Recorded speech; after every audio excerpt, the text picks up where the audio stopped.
Hey guys, it's Ancy.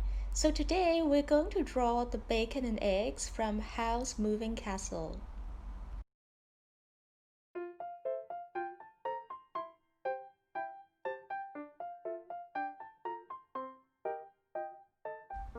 For this drawing, I used a bunch of Copic marker colors, which I think would be really good to have in your collection if you're into drawing food.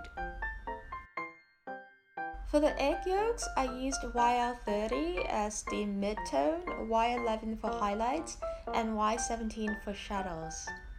For the egg whites, I used W00 and BV0000 to create this off-white color.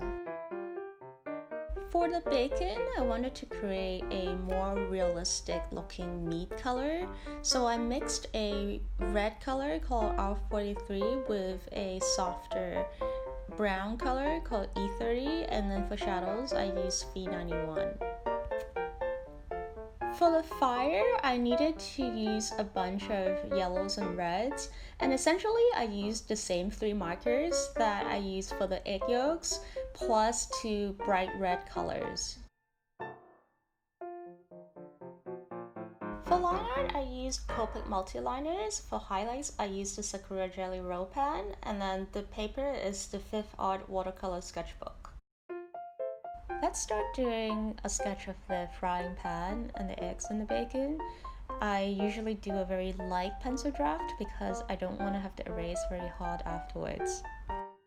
I'll mark down roughly where the highlighted and the shaded areas should be, so this is going to help me when I color this drawing later on. By the way, the mechanical pencil that I'm using right now is called Unicolor, and it's a purple lead in size 0.5 millimeters. I like this purple lead because it's not very dark and it tends to come off the paper quite easily when I erase. I'm starting to do the line art here for the eggs and the bacon, and because today we're drawing food that's hot and sizzling and cooking in a frying pan, I wanted to use a warm color for line art. So here I am actually using the Copic Multiliner in the color Sepia in size 0.03 millimeters.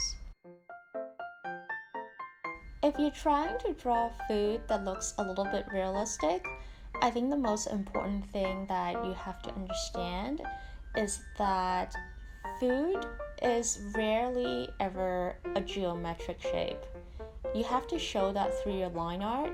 You have to show that food has texture and thickness. Just like food, fire is also something that is organic and it's not a geometric shape.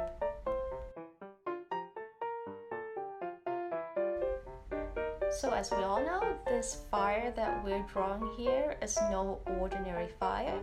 It's actually a fire demon called Calcifer from the movie Howl's Moving Castle. So if we want to bring this character to life, we need to do some more dynamic line art here to introduce a sense of movement and fluidity.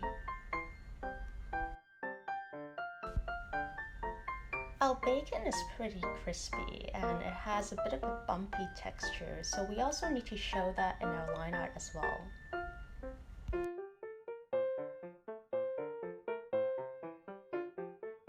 I'll start shading the eggs with two markers. So the first one is BV0000 and the second one is W00. So these eggs have just started to cook in the frying pan, and we're doing some light shading to show this half liquid, half solid texture.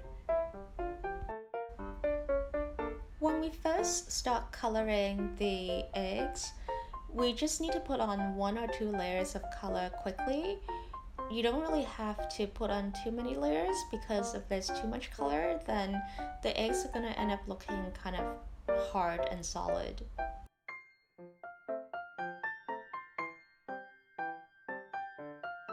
Sometimes when I'm not sure what color I should use, I usually test out the colors that I think might be right for the drawing on a random piece of paper first. So as you can see here, I've been experimenting with a combination of reds and also browns to recreate that meaty color, and I think I finally found a combination that I like. So I'm starting to lay down one layer of red first. So as I put down this first layer of color, I also try to keep in mind how the meat part of the bacon and the fatty part, it's kind of irregularly intertwined.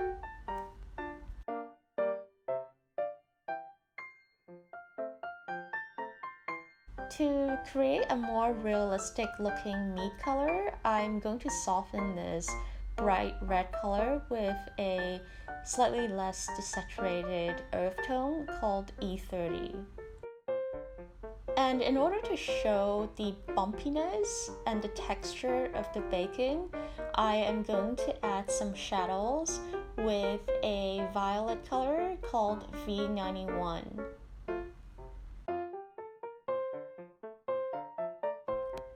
So as you can see here, adding even just a little bit of shading to a food illustration really makes a huge difference.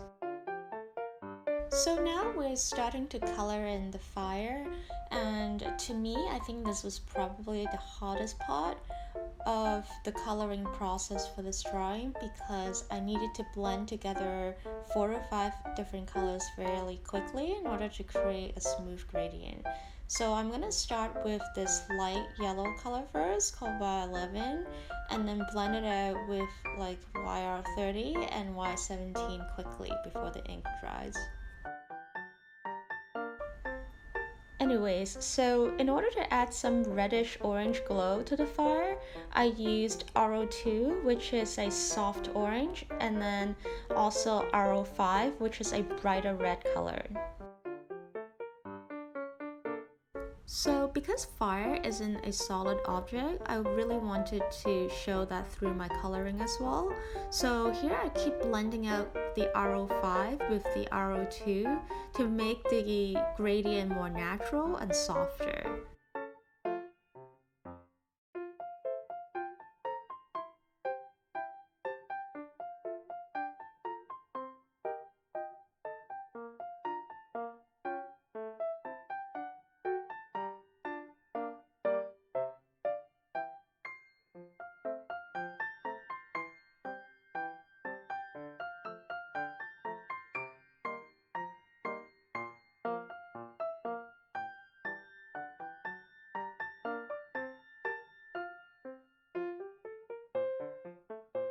As always, thank you so much for taking the time to watch my videos. If you have any questions or comments about any of the art tools or techniques mentioned in this video, do let me know in the comments below. See you next time!